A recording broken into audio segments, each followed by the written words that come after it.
আজ আপনাদের সাথে শেয়ার করব এই মরিচের রিভিউটা। আমি খেয়ে আপনাদেরকে রিভিউ দিব আসলে কেমন। এই মরিচ কিন্তু সব আপুরা যারা যারা আমরা কুকিং ভিডিও করি সব আপুরাই কিন্তু এই মরিচটাকে রিভিউ দিয়েছে। আসলে আমি খাইনি, আর এই মরিচটা কিন্তু খুব বেশি দামও না। এই মরিচটার দাম নিয়েছে 10 টাকা।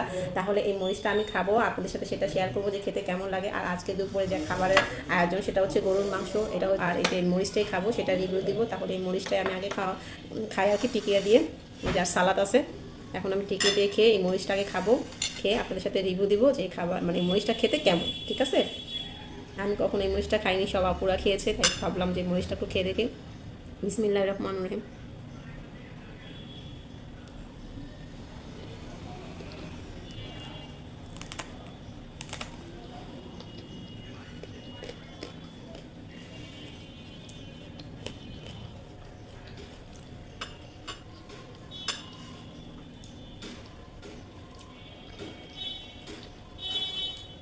কোনো রকম না, না ঝাল, মানে আসলে ক্যাপসিকামের মতো। ক্যাপসিকাম, আমি তো মনে করি এটা ক্যাপসিকামের মতো, এটা ক্যাপসিকামের মতো। কোনো ফ্লেভারে কিছু নেই, আলাদা রকম কিছু নেই, কোনো ঝালও নেই।